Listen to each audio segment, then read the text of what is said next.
मैं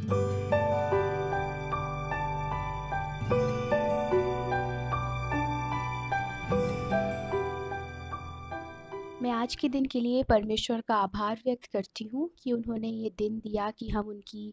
स्तुति प्रशंसा के साथ उनके चरणों में समय व्यतीत करने के साथ आज के दिन को आरंभ करें। आज के दिन के लिए परमेश्वर के द्वारा आप सबको प्रोत्साहन देने के लिए, आप सबको परमेश्वर में उत्साहित करने के लिए परमेश्वर ने एक बहुत ही जाना माना पद, एक बहुत ही जाना माना वचन दिया है, जो कि हम में से बहुतों को पता होगा, और अगर किसी को नहीं पता है तो आज मैं उम्मीद करती हूँ कि ये वचन आपके लिए एक आशा का, एक नई किरण का, एक नई उम्मीद का वचन बन के आएगा। आज के लिए जो वचन है वो है यूहन्ना रचित सुसमाचार, उसका 3 अध्याय 16वां वचन, जो कि हम सब अच्छे से जानते ही हैं, जहाँ पर वचन में इस प्रकार से लिखा है, क्योंकि परमेश्वर ने जगत से ऐसा प्रेम किया कि उन्होंने अपना एक लौता पुत्र दे दिया, कि जो कोई उन पर विश्वास करे वो नाश ना हो वरन अनंत जीवन प्राप्त करे। ये बाइबल का एक बहुत ही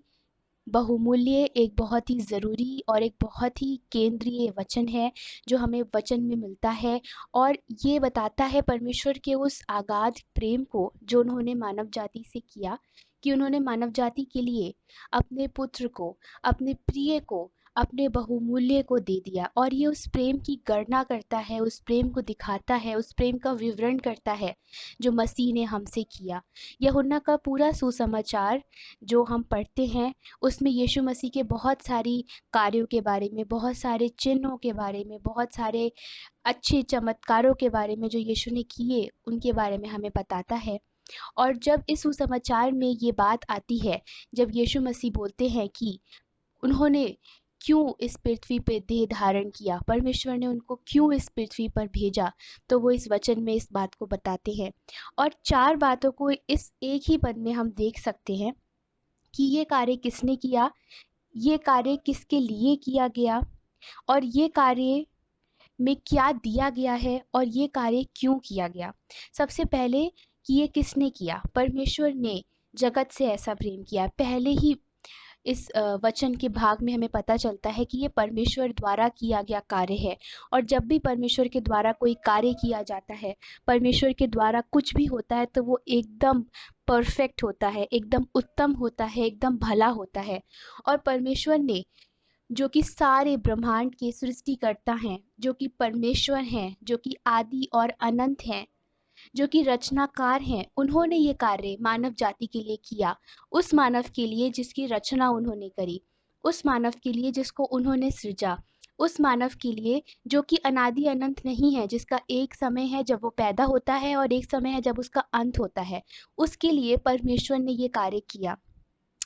जगत, अब जगत जब हम पढ़ते हैं, यहाँ पर लिखा है कि परमेश्वर ने इसको जगत के लिए किया, परमेश्वर ने जगत से ऐसा प्रेम किया। तो जगत में सारे व्यक्ति आते हैं, किसी एक धर्म से, किसी एक जाति से, ऐसा नहीं, पर परमेश्वर ने पूरे जगत से, पूरी मानव जाति से परमेश्वर ने प्रेम किया। और उन्होंने बिना पक्षपात के इस कार्य को किया, बिना भेदभाव के इस कार्य को किया, क्योंकि परमेश्वर अपनी सृष्टि से, अपनी रचना से समान प्रेम करते हैं। उनको अपने लोगों से एक जैसा प्रेम है। जो उन्होंने रचना करी है, जिसको उन्होंने बनाया है, वो उससे प्रेम करते हैं।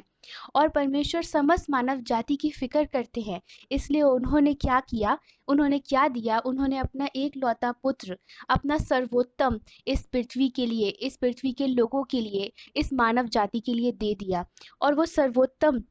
जो परमेश्वर के पास सबसे बहुमूल्य था, जो उनका एक लौता पुत्र था, इसके मतलब उनके अलावा और कोई नहीं था। ये सबसे ज़रूरी और सबसे महत्वपूर्ण बात है जो जानने की ज़रूरत है, कि परमेश्वर ने अपना एक लौता पुत्र मानव जाति के लिए, इस जगत के लिए दे दिया। और ये कार्य परमेश्वर ने जब किया, तो पुत्र ने भी पूरी दीनता में होकर के इसको एक्सेप्ट किया, और पुत्र भी परमेश्वर की समानता और स्वरूप में से हटकर एक मनुष्य के स्वरूप में ढल करके, बन करके इस पृथ्वी पर आ गए। और यीशु मसीह, परमेश्वर ने और पवित्र आत्मा ने इस कार्य को क्यों किया,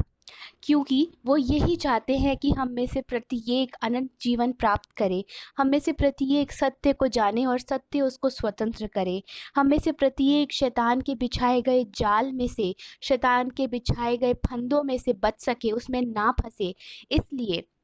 मसीह ने इस कार्य को पूरा किया, इसलिए परमेश्वर ने अपने प्रिय पुत्र को हमें हमारे लिए दे दिया, ताकि हम में से जो जो विश्वास लाए, यीशु मसीह के ऊपर पूर्ण विश्वास रखे, वो नाश ना हो, बल्कि यीशु पर विश्वास करने के द्वारा अनंत जीवन का उत्तराधिकारी हो। और अनंत जीवन में जब वो उत्तराधिकारी बन जाए, तो अनंत जीवन का सारा खुशियाँ, अनंत जीवन की सारी जो भी यीशु मसीह के द्वारा रखा गया बहुमूल्य वाचाएं और योजनाएं हैं, वो उस व्यक्ति को सर्वदा के लिए मिले। तो मेरे प्रियो, मैं आपको यही बात बता करके प्रोत्साहन देना चाहती हूँ कि आप भी मसीह के इस प्रेम में, जो मसीह ने हमसे किया, और परमेश्वर के इस प्रेम में सदैव आगे बढ़ते जाएं। और हमेशा याद रखें कि इस रचयिताकार ने, इस पृथ्वी को बनाने वाले ने, हम सबको बनाने वाले ने हमसे इतना प्रेम किया है, और उसी प्रेम का उदाहरण हमें दूसरों के लिए व्यक्त करना है, दूसरों को भी देना है, ताकि दूसरे भी ये बात देख करके जानने पाएँ